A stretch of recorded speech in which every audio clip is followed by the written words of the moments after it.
आइए जानते हैं राम मंदिर कैसे बना, क्या दिक्कतें आई। अब आइए हम इतिहास से पर्दा उठाते हैं। ये किस्सा 1526 से शुरू होता है।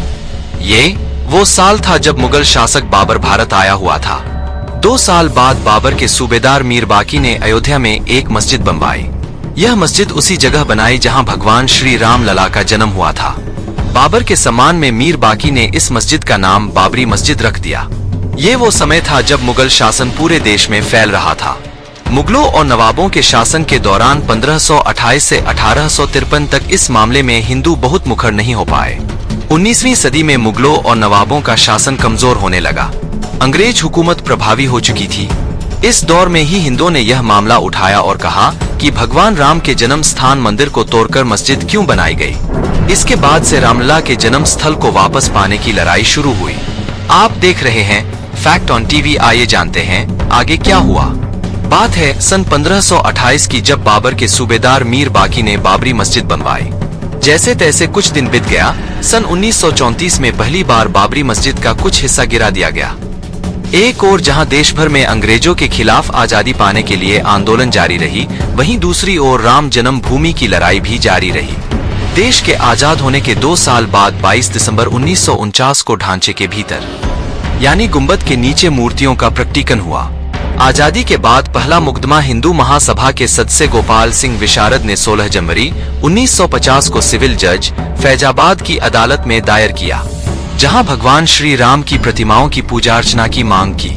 करीब 11 महीने बाद 5 दिसंबर 1950 को ऐसी ही मांग करते हुए महंत रामचंद्र परमहंस ने सिविल जज के यहाँ मुकदमा दाखिल किया। मुकदमे में दूसरे पक्ष को संबंधित स्थल पर पूजा अर्चना में बाधा डालने से रोकने की मांग की गई। 3 मार्च 1951 को गोपाल सिंह विशारद मामले में न्यायालय ने मुस्लिम पक्ष को पूजा अर्चना में बाधा न डालने की हिदायत दी। अब आइए जानते हैं विस्तार से। 500 साल बाद आखिर श्री राम लला की मंदिर बनकर तैयार हो गई और प्राण प्रतिष्ठा भी हो गई, क्योंकि 134 साल से चली आ रही कानूनी लड़ाई खत्म हो गई।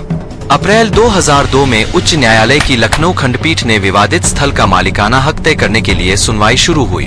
उच्च न्यायालय ने 5 मार्च 2003 को भारतीय पुरातत्व सर्वेक्षण को संबंधित स्थल पर खुदाई का निर्देश दिया।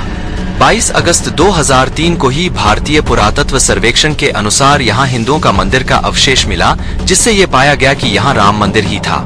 अब थोड़ा बैक डेट में देखा जाए तो सन 1858 में FIR हुआ और 1858 में हुई घटना के 27 साल बाद यानी पहली बार 1885 में राम जन्म भूमि के लिए लड़ाई अदालत पहुंची।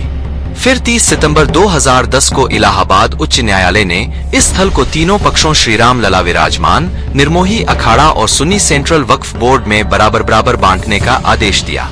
इसके बाद 6 अगस्त 2019 को सर्वोच्च न्यायालय का फैसले का इंतजार था, लेकिन उस दिन कोई परिणाम नहीं निकला, जो कि ये सुनवाई अगले 40 दिन तक लगातार चली। अब इंतजार था कोर्ट का अंतिम फैसले का, जिससे कि सर्वोच्च न्यायालय ने 9 नवंबर 2019 को सर्वोच्च न्यायालय ने श्री राम मंदिर होने की बात मानी और 2.77 एकड़ भूमि का ऐलान भी कर दिया। इसके साथ ही कोर्ट ने निर्देश दिया कि मंदिर निर्माण के लिए केंद्र सरकार 3 महीने में ट्रस्ट बनाए और वहीं दूसरी तरफ मुस्लिम पक्ष को 5 एकड़ जमीन किसी उपयुक्त स्थान पर उपलब्ध कराया जाए। इसी के साथ कई दशकों से चली आ रही लंबी कानूनी लड़ाई समाप्त हो गई। आज जो भव्य राम मंदिर बना है, ये बनाने के पीछे लाखों हिंदुओं सनातनियों का लाश बिछा दिया गया था, जो कि दिल दहला देने वाली घटना थी। खैर, हम हिंदुओं के लिए गर्व की बात है कि हमने जो ठाना वो करके दिखाया। अगर आप सनातनी हो तो जय श्री राम लिखकर लाइक सब्सक्राइब कर लेना। फिर मिलते हैं एक रहस्य वीडियो के साथ, तब तक जय श्री राम।